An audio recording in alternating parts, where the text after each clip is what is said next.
From the very beginning, I fought against the whole idea of joining Facebook. I'd briefly been on MySpace, and I found the whole thing shallow and pedantic. I agree as well. Shallow and pedantic. There's a new thing. Gets down to the nitty-gritty. Yeah, that's I continued to resist joining Facebook's virtual circus, assuming it was the same as MySpace, except with a cleaner design and tighter font. But people kept insisting that I reconsider. They swore to me that I had to experience Facebook to understand and appreciate Facebook. So now I'm here. I'm plugged in. I'm connected. I'm networking. Socially. I'm submerging into the digital new world order, seeking baptism and blessing from the virtual Facebook community. Or, more accurately and honestly and with full disclosure, I'm joining the lemming parade in order to win a bet about creating content for a fluid market with a minimal turnaround. But, while I'm at it, I may actually enjoy Facebook. Who knows? Anything's possible. Especially in the magical land of Facebook.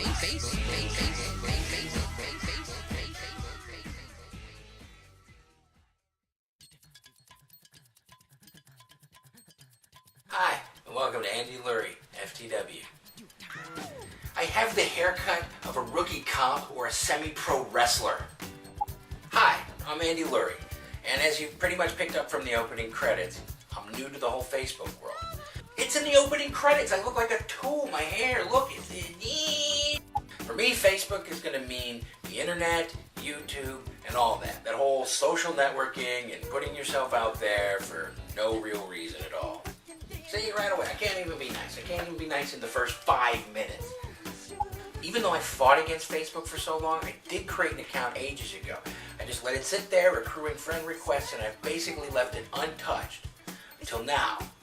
This video is being filmed on June 30th. On July 1st, I go back to the Facebook account, reopen it, friend everybody, and then from there, I use Facebook. I see what the buzz is all about. Everybody's sworn to me it's different than MySpace, so this is being recorded before I've had the Facebook experience. Check out my Facebook, check out my Facebook.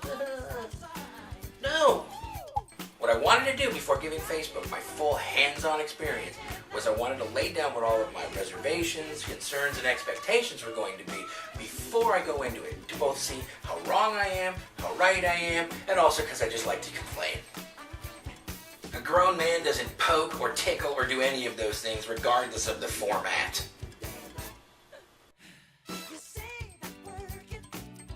I'm here now. Like all cool people, I show up late to the party. I didn't want to be on Facebook. I wasn't even thrilled about being on MySpace. I never used it. And there was reasons for that. First of all, MySpace is for children.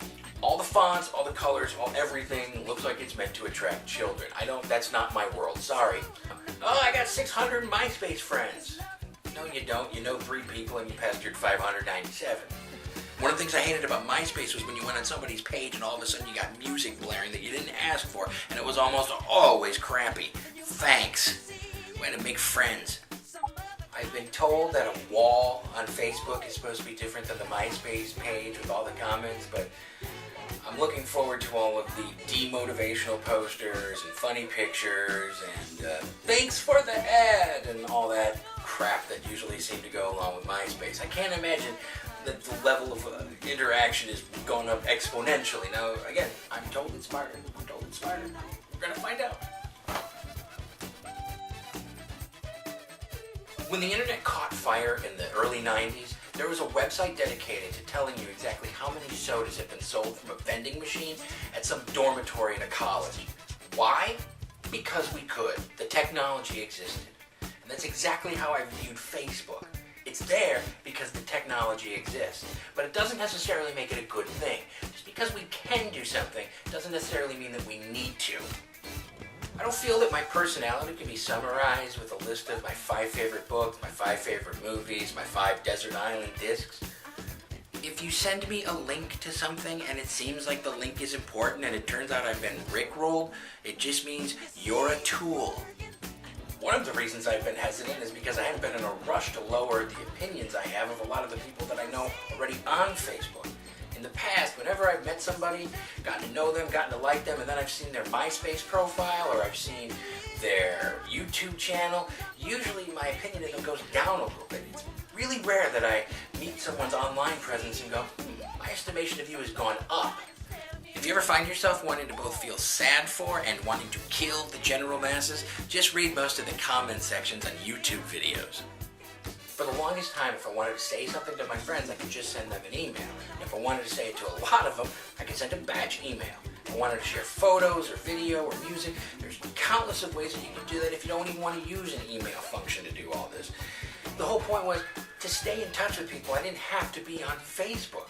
And to me, it seemed that once you got on Facebook, instead of actually communicating with people, it now just became about adding funny pictures to their walls or asking them if they want to play Mob Wars or whatever the heck all that crap is. I mean, the whole point to me is let's keep in touch and communicate. Let's not just play candy-ass games. I have a PlayStation 3. If I want to play games, I can play games. Better games than Farmtown and Pack-Rat. I don't need to play your Mob Wars. Stop asking. Hooray for Facebook! Hooray for social networking! Hooray! What have I done?